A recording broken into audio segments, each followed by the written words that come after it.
Hey everyone, it's Ivan, KidPatcher.com, out here to tell you about the 2-day night vision competition, Moons Out 2025. If you're unfamiliar with Moons Out, amazing night vision competition. This is, I guess, the second year they ran it. First year was called Moons Out, Goons Out. This year it's just Moons Out. Next year it'll just be Moons. I don't know. But tons of fun. Probably honestly the best night vision competition I've ever been to. It was incredible. From last year to this year, marked improvement and incredible stages, really well run, especially when you're considering it's a night vision competition, so everything's taking place at night, really safe, and made possible largely through a bunch of great sponsors. Title sponsor for the entire event was Q, more on that later. But yeah, basically 10 different stages. And so shooting with the group, basically a media squad, bunch of people, whether it was Ian from Forgotten Weapons or PSR, Print Shoot Repeat.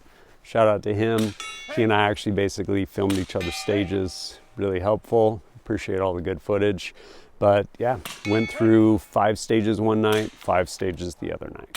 So initially starting with stage number 1 on that first night, and man, that was rough. That first stage we shot was called Bound Forward, and it was sponsored by Aimpoint. And straight out the gate, it was honestly really hard.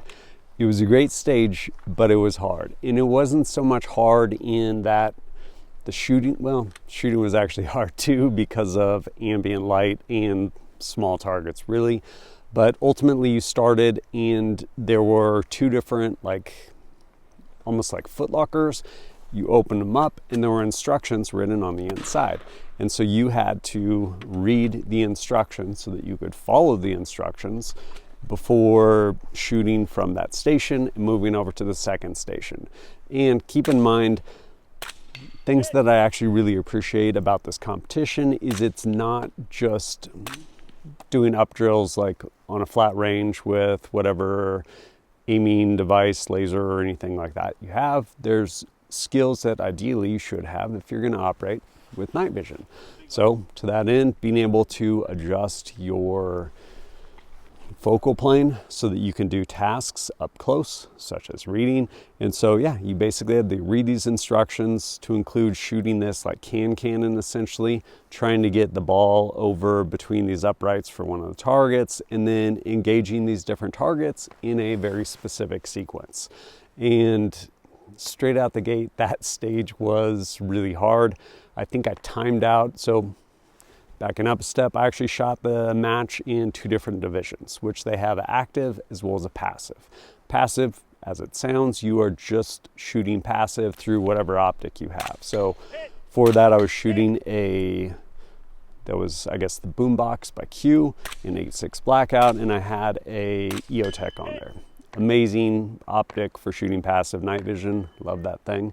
And then for active, I was shooting the Honey Badger in 5.56. And on there I had a Aimpoint T2, I guess, which I actually used a little bit, but generally shooting active with that gun. I had a Surefire XVL2 IRC, so IR laser, illuminator, all of the stuff. But when I shot through it passive, that was rough. Did not make it through. I'm pretty sure I timed out at the very end of it, and then shot through active, managed to get through it at active, but man, rough way to start that competition on that stage. The next stage we shot that first night, tons of fun. It was called Tail Gunner. It was sponsored by Nocturne Industries. And they have, or one of the guys there, I think part of the crew there at the Echo Valley Training Center, largely the range staff was comprised of one shepherd, amazing group, doing all the RO stuff there. And one of the guys has a Humvee. So tail gunner shooting from the back of a Humvee. And it basically starts out, the Humvee starts driving up, and you engage targets as they present themselves, starting with one directly kind of in front of you, and then eventually you go, one pops up to your right, one pops up to your left.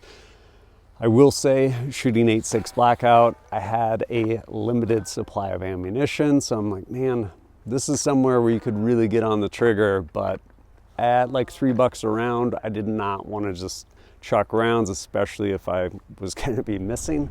So I did my best.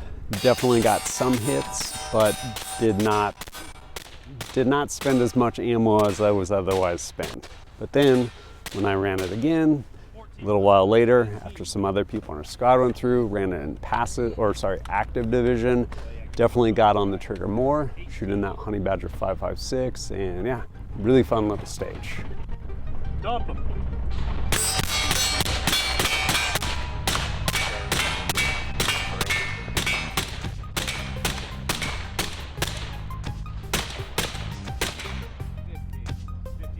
Then next up was the Mogadishu Marathon, sponsored by Polaris Worldwide. Honestly, probably one of my favorite stages, and when you go back and you look at like, hey, what stage was a lot of fun? There's some that are a lot of fun, which this one was, and then also usually it's like, hey, which one did you have most fun at? Usually it's the one you kind of did the best on, and I will say I actually did the best on this stage, probably compared to any of the other stages, but really enjoyed it. And the way this stage started out is you started walking basically down this road along all of these different bays, and then in these respective bays there was a number of different poppers, and so you basically had to clear the poppers, I think 3 different bays, till finally, once you finished walking past all those bays, sprint down to a VTAC barricade, and you had to get a number of hits on, I think, 2 different targets from 3 different ports, I want to say, if memory serves. And tons of fun. Also, while you're moving, you had to actually move and shoot. You could not stop or you would get a penalty. So continuously move while shooting. And that was really fun, in part because, one, I enjoy moving and shooting, and again, going back to, I actually did pretty good on that. I think that one, well, again, shot in 2 divisions. You would think it would be easier shooting that active, and I did pretty decent shooting active, but actually in passive, for the entire match, I think I came in second on that one stage, which is pretty wild, because I think like 130 shooters. But yeah, super fun shooting that passive with that boombox, and part of it is occasionally you would need more than one hit shooting like 5.56 with that boombox, 300 grain rounds. Yeah, one hit was all you needed to knock down those poppers. Really fun stage.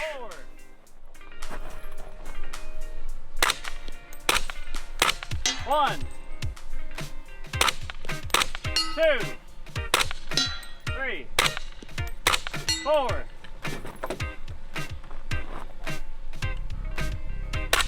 1, 2, 3, 4.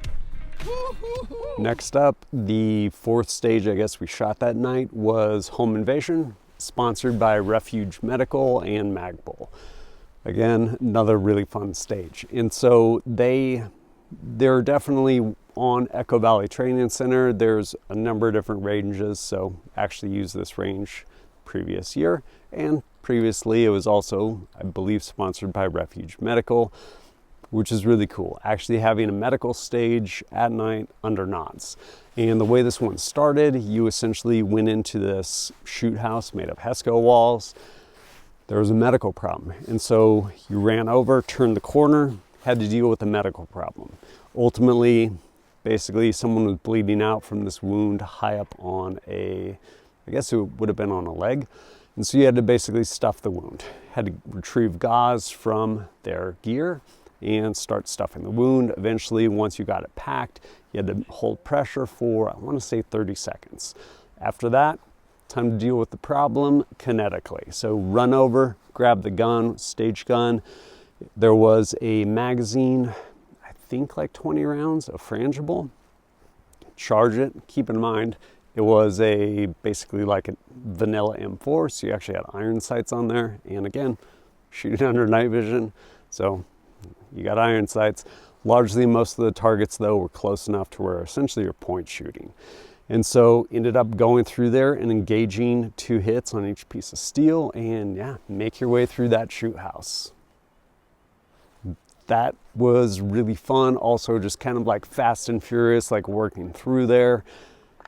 It was pretty cool. One, the way my nods were set up, I actually had the flip down lens caps from Focus Research, I guess it was. So while you do pay for it, like no free lunch, I definitely had a larger depth of field, which was really handy. One, doing the medical tasks and then working through that shoot house. But you pay for it by not as much light coming in. But overall, really cool getting to shoot through that stage. And the last stage of the night, I believe, is called the Siege of Camp Alpha 107. Really cool stage. They basically have a trench network dug into the side of the mountain there, and it started, you essentially had a mortar emplacement, and you pulled the pin, drop this mortar, boom, goes off, and then you need to start engaging targets. And they had 3 targets kind of arrayed out in front of this one fighting position. After you got all of your hits, engaging your targets, you had to go resupply of ammo. So either, and the stage basically reset itself in that either the ammo cans started there with you or they started in the far place, but they ended up respectively the opposite. So I think for the first time I ran through it in one of the divisions, they were at the far end. So finish doing your shooting, ground your gun, sprint down to the far end, again, under night vision, uneven terrain, grab the ammo can, which not light, bring that thing back, ground it, get your gun, get your hits, again, go back down, grab the ammo can, bring it back down, ground it, and get your hits. Really, really fun. And again, going back to just kind of the theme of the competition. Like, yes, shooting under night vision, either passive or active, but the ability to move, navigate, and yeah, just move under night vision, be able to do other tasks, which really, really fun, getting to shoot through that stage. That second night, we basically shot the stages down the hill. So huge improvement over the first year, which 2024, I guess it would be, where basically the way the range is set up on Echo Valley Training Center, there's a number of stages, or a number of ranges rather, up top, and then you go down a hill and there's a bunch down at the bottom. But the way it was set up is you could potentially end up shooting a stage at the bottom, maybe 1 or 2 stages, and then you had to hike up the hill to shoot the other like 3 stages, depending just on where you started that first night. It was set up this year way better, to where you basically would rotate through the 5 stages up top or the bottom respectively. Next night, you would go down there and shoot the other ones. So ended up starting off down there. I think I got confused on which one is which. I think it was Rambo's Reading Rainbow. I think that was the name of the stage, sponsored by TNBC. Maybe not. At any rate, the way this stage set up is there were a number of boxes going forward in a line towards a target. And you had to start, get your hits from this box, and then move forward to the next box, get hits, move forward. Well, really difficult. In part, there was basically a target marker. So the target's down there, fair distance away when you're initially starting in that far box, but when you hit it, the target marker's so bright under nods that you basically lose the target. If you're close enough, you can basically send a second round, but when you're further, it totally washes the target out to where you have to wait until you could actually reacquire it to get that other hit. Initially shot that stage in the active division. I think I might have been like the first shooter of the night. And so it basically got to the point where, hey, it's dark enough to where we can start shooting. There's actually still a lot of illumination. I'm like, man, this is really easy to see that target. But I was shooting in active, so used my laser and stuff too. But it was really easy to see the target. Fast forward, I don't know, 7 shooters or whatever, and it was time for me to shoot that passive. And it was so dark back there. It was really, really hard to see. And that just made it even worse too, because when that target marker light came on, completely washed out my nods, and basically had to wait for it to go. And yeah, that was really, really hard to shoot passive, but pretty fun stage.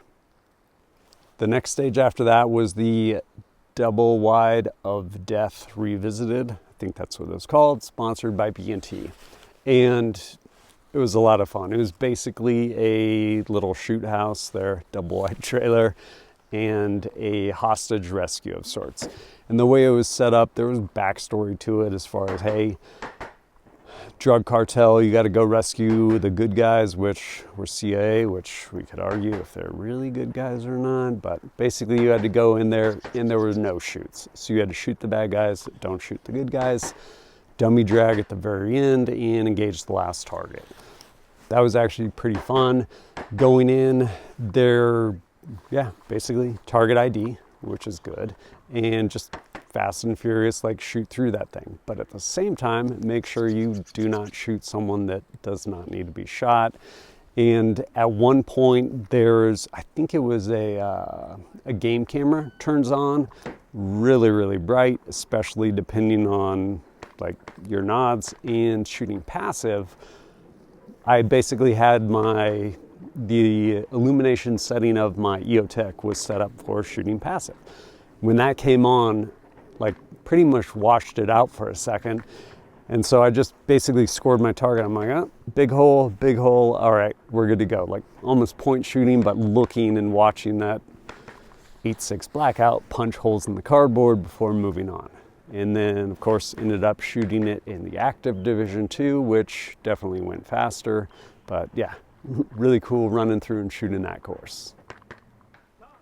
Then the third stage we shot that night, I believe it was called a Backbreaker After Dark, and that was sponsored by Vrustalika. That was definitely a backbreaker. And so I don't remember how heavy it was. My guess is probably like 1.5 poot, so like 53-pound kettlebell, and it was rough. There's basically a debris field in front of you, and so it started. You sprinted over this kettlebell and you needed to get, I think, 2 hits before you started moving. You get your hits down at probably close to about 100 yards, and then you have to throw this kettlebell. Wherever it lands, you move up to that, you shoot from there. And then each time you'd ground your gun, throw the kettlebell, move to the kettlebell, shoot, and continue on. That was actually really hard shooting passive. And in part 2, you also basically have to thread all the debris because there's this debris field, all these like 55-gallon drums or different things of setup, maybe some pallets, things like that. And so it was really challenging. And then once you finally got down to your furthest point forward, you had to grab that kettlebell and your gun, or I think you ended up, you drop your magazine, 1 shot, so high value shot, grab the kettlebell, run all the way back to the beginning. Again, stage resets itself, and then you had to get 2 more hits. Man, I was trying so hard shooting passive, and I got back there and I think I got 1 hit. I was already pressing like through on the trigger to get hopefully my 2nd hit, and timer went off. So I timed out on that stage, unfortunately. And then lucky me, like 2 shooters later, which really was 1 shooter later, because one of the guys in our group, he actually had an injury to where he wasn't going to be able to throw the kettlebell. So instead of having 2 people to recover, I had 1 person to recover, and pretty much all these stages are about a 4-minute part time. So I had about 5 minutes to recuperate before I had to run that stage again. And yeah, that one pretty much crushed me. But when I ran through it passive, again, really appreciate stage design. When I ran through it active rather the second time. In that, the stages are designed to test you and your ability to function under night vision, coupled with your equipment. Your equipment, one, like how well your equipment works, but also your whatever type of laser, aiming module, illuminator, things like that you have, to where depending on how much energy you're putting forward, especially in illumination, it can hinder you. And so the unit I had on there is, I love it. It is the Surefire XVL2 IRC, white light, Viz laser, IR illuminator, IR laser. You can set it up however, but it's a compromise. And so it's a big flood as far as the IR illumination, which means that if you have a big debris field in front of you, it's pushing a bunch of energy back because it's illuminating this stuff. Your nods are auto gating, not as much energy is getting all the way down to the target. So it is what it is, versus being able to adjust a beam pattern to where maybe you have like a solid beam of illumination that's passing these obstacles in front of you. Either way, you get what you get. And I made it work.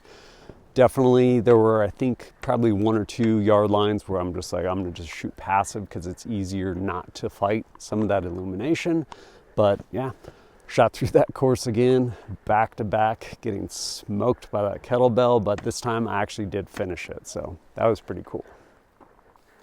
And the next stage, I believe, was Radio Relay, sponsored by T-Rex Arms, and it was pretty fun. In part, this stage was one of the reasons I actually ran the setup I ran, where I actually had integrated comms coming down to push to talk to my radio. Turns out didn't need it. We were basically given a stage radio, which is fine, and part of it hinged on them trying to... It was the first time they integrated comms. And so next year, they will probably do an even better job as they continue to improve, which I've seen. But this way, you basically had a stage radio. And the way it worked is on the buzzer, you would run forward. There were a number of barricades, and yeah, there was a table, I think, one of the barricades. And you'd basically get instructions over the radio, and you had to go shoot whatever the instructions were, as far as off one side of this barricade or through these different ports, whatever it may be. And so get to basically work through that. Again, shooting in 2 different divisions. I will say shooting in passive, fun, but some of the positions, namely shooting underneath this table, definitely a little bit tricky, being able to get down there, get a good sight picture, things like that. Under nods, always hard shooting low under nods, like I think prone's actually really hard, but made that work. Then fast forward, ended up shooting it in the active division. I will say personally that was way easier, and when I came to the table, I'm like, oh, okay, well, I don't have to get behind my gun in the same way to shoot passive. So went ahead and just activated the laser, shot under the table, got my hits. Really fun shooting through that one too. And the last stage, my squad shot of the competition, was Enemy in the Wire, sponsored by Trigicon. This one was pretty fun. You started out with this ladder, ran down, and there's this big, essentially spooled out concertina wire along kind of an embankment, essentially. You throw the ladder down as though you were going to basically use it to breach up and over the wire. Fortunately, we did not get torn up on that concertina wire, but after that you came over the side, and then there's this whole array of targets out in front of you. I will say some of them were really hard, and so I don't remember if I shot passive or active first. I think I might have shot passive first.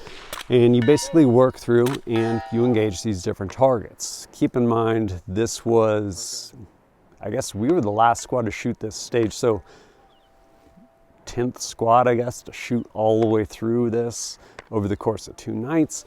And by the time we got there, 2 targets, bolts were blown out. So one of the targets, and the ROs were pretty good, saying, hey, like, your target out there, it's to the left or respectively to the right. Because what happened is a bolt would get blasted out from the chain, and then it would swing, so it's just hanging below respectively the right or left chain that had originally suspended the target. It was no longer directly in the middle, so you got what you got. But basically worked through shooting all those targets, moved over to the far side of that string of concertina, shoot those targets, and then back. And I think ultimately you went back and forth 2 times shot from each side twice, essentially, before you finished out that competition, or that stage rather. And of course, shooting it also in the active division, but really fun shooting through that too. As I started, Moons Out 2025 was the best night vision competition I've ever shot. Arguably just one of the best competitions I've ever shot. Number of reasons. One, ran super smooth, especially when you're considering have that many competitors at night moving around. The ROs did an incredible job, to include basically the squad leaders. getting people from stage to stage, keeping accountability for people. Really, really cool. And all of the stages, they were a ton of fun. You had stages that not only did you have really fun shooting and kind of all different disciplines as far as shooting things really close or having no shoots in there, whether it's the shoot house, something like that. And then also having to basically having to perform skills you should be able to do under night vision, whether it was moving quickly through a trench or being able to apply medicine to someone under night vision or being able to read instructions. All of these different things that so much more than just here's 3 targets right in front of you, like get your hits. And so as a consequence, just an incredible time out there. And wrapping up the entire competition, there was an award ceremony of sorts where they went through and basically high shooters for the respective divisions, both passive as well as active, and then overall shooter.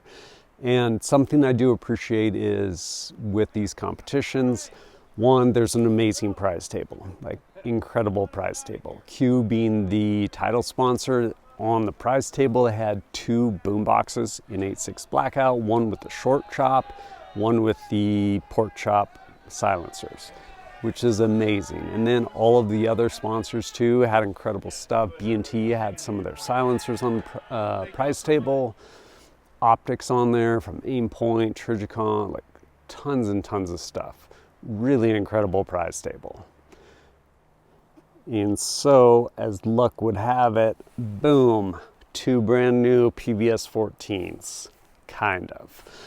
I was not expecting it, but man, apparently I did decent on a certain level, and I actually came in 3rd place in active and 3rd place in passive, which was actually really cool. When I go to competitions and stuff, like one, I'm doing it for fun because I enjoy doing it, and I'm usually doing it to basically try out, test gear for when I eventually review stuff. I still try because I'm just wired that way, but I also don't have like an expectation tied to the outcome, or I don't have any expectation tied to a certain outcome as far as like, oh man, like I need to go win this thing. I'm gonna just go have fun and do my work, which is doing the thing. And however I do is however I do. And so it was really fun actually coming in 3rd place, both in the passive division as well as the active division. And these are the trophies, which are pretty cool. These being the bronze trophies. They also, of course, had silver and then gold. And I think overall it was basically a 3D printed like dual tube trophy, which is actually really cool. And I was pretty stoked because there were a lot of really good shooters out there.